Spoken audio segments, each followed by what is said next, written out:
आदरणीय अध्यक्ष जी, मंचासीन वरिष्ठ पत्रकार, विद्वान और इस क्षेत्र में शालीनता और गंभीरता की प्रतिमूर्ति मेरे छोटे भाई श्री डीएन कुशवाहा जी, हमारे गार्जियन आदरणीय पांडे साहब, हमारे अनुज सुबोध मिश्रा जी, आदरणीय मुखिया जी, हमारे साथी सुगौली प्रखंड जन सुराज के सभापति नूरुल हुदा कुरैशी जी और यहाँ मौजूद सभी जन सुराजी साथियों, मित्रों, दोस्तों, बड़ी तफसील से चर्चा हो रही है और आपने बारी बारी से हमारे साथियों को सुना, बुजुर्गों का सुना, इनका आशीर्वचन हम सबको मिला।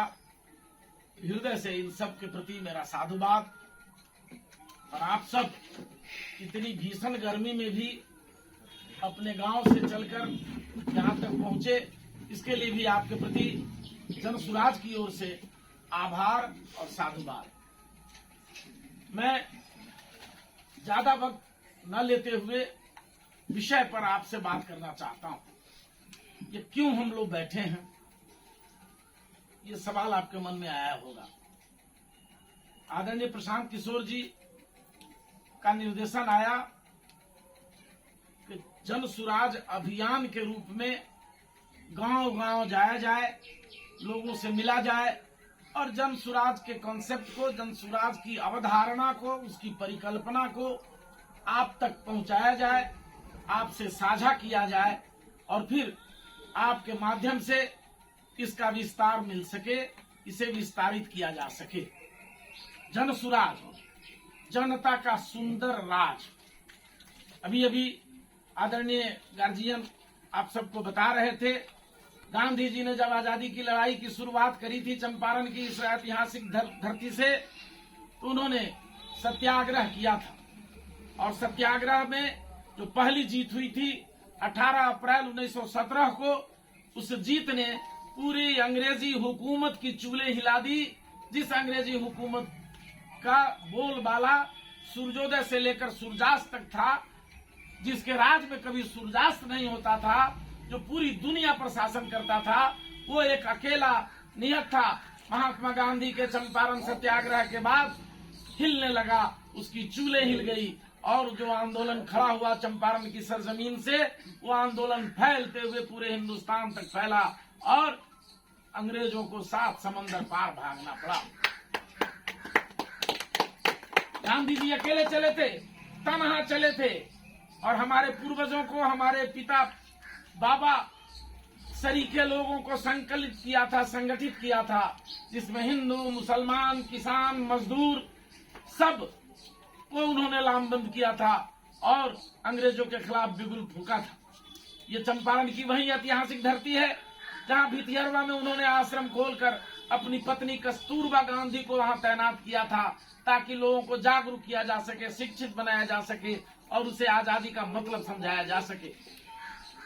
जब प्रशांत किशोर जी महान राजनीतिक रणनीतिकार हैं, कुशल चुनावी प्रबंधक हैं और इसके पहले वो अफ्रीका में संयुक्त राष्ट्र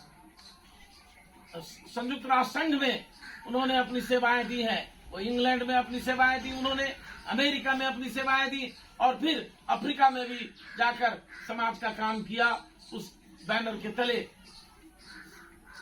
और वहां से जब भारत लौटे तो उनके मिजाज में ये राजनीतिक रणनीतिकार बनने का स्वप्न आया और उन्होंने राजनीति में रणनीति के निर्माता बने। पहली बार, तीसरी बार जब वो गुजरात में नरेंद्र भाई मोदी मुख्यमंत्री बने थे, उसको मुख्यमंत्री बनाने में प्रशांत किशोर जी ने अपनी भूमिका बनाई थी, उनके कंधे पर हाथ रखा था, तब वो लगातार तीसरी बार मुख्यमंत्री बने थे। उसके बाद जब हिंदुस्तान में प्रधानमंत्री बनने की बात आई, जब नरेंद्र भाई मोदी जी को लीडर बनाया गया, तो प्रशांत किशोर जी ने ये बीड़ा उठाया और हर हर मोदी, घर घर मोदी का नारा आपने सुना था। ये नारा प्रशांत किशोर जी की देन है और नरेंद्र भाई मोदी की हुकूमत दिल्ली में काबिल थी। ये उनकी काबिलियत है कि जब 2015 में महागठबंधन बनाया नीतीश कुमार, लालू यादव और कांग्रेस के का तालमेल कराकर उन्होंने एक फिर से नीतीश कुमार की रहनुमाई में बिहार में एक सरकार बनवाई। लेकिन इन सरकारों के बनाने और इनके बदलने से हमारी और आपकी तस्वीर और तकदीर नहीं बदली।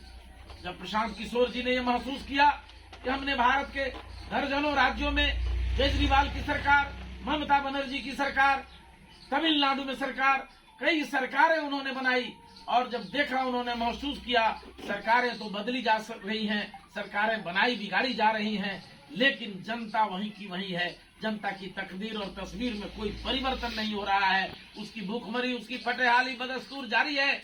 इसलिए उन्होंने ये फैसला लिया कि अब मैं चुनावी रणनीतिकार का काम नहीं करूंगा, चुनावी प्रबंधक का काम नहीं करूंगा और किसी को नेता बनाने का काम नहीं करूंगा। ये अब काम बिहार को बदलने, बिहार की तस्वीर को परिवर्तित करने का काम मैं करूंगा और बिहारियों को संगठित करके, बिहार के लोगों को जगा करके इसमें से नेता बनाऊंगा, इसी में से मुख्यमंत्री पैदा करूंगा। वो चाणक्य की तरह धनानंद को पराजित कर, ध्वस्त कर, एक नए चंद्रगुप्त की तलाश करने चंपारण की धरती से निकला और आज बिहार में घूम रहे हैं। महात्मा गांधी की जयंती 2 अक्टूबर के अवसर पर भितिहरवा आश्रम से उन्होंने पदयात्रा की शुरुआत करी और बिहार की तकदीर और तस्वीर बदलने का जो संकल्प उन्होंने लिया, वहां से चंपारण की धरती पर पूर्वी चंपारण, पश्चिमी चंपारण को घूमते हुए गोपालगंज, शिवहर, गोपालगंज, सिवान, छपरा और गणतंत्र की धरती वैशाली से गुजरते हुए वो आज समस्तीपुर में पहुंच चुके हैं। अभी तक उन्होंने 2100 किलोमीटर की पदयात्रा, 2200 किलोमीटर की पदयात्रा पूरी कर ली है। ये अच्छा संजोग था। 1150 किलोमीटर उसमें मेरा भी योगदान रहा। मैं उनके साथ इन तमाम जिलों में घूमता रहा हूं। मैं सीवान से लौट के यहाँ भेजा गया हूं। अब जन सुराज, जनता का सुंदर राज, ये कब बनेगा? ये तब बनेगा जब हम आप अपने अधिकार के लिए तैयार होंगे, अपने आप के लिए तैयार होंगे, अपने बच्चों के तस्वीर और तकदीर बदलने के लिए तैयार होंगे, उसके मुस्तकबिल के लिए तैयार होंगे, तब जाकर के बिहार बदलेगा। हमने बिहार में कई सरकारें देखी हैं, आप सबके सहयोग से। कभी लालू यादव जी की सरकार चली, कभी नीतीश कुमार जी 17 वर्षों से सरकार चला रहे हैं हमारे बिहार में, कभी भारतीय जनता पार्टी के गठबंधन से तो कभी राजद के गठबंधन से। इसके पहले भी कांग्रेस की हुकूमतें थी, लेकिन क्या हुआ? जिस तरह से पूरे हिंदुस्तान की आजादी 1947 को मिली थी, उस हिंदुस्तान का एक इकाई बिहार भी है।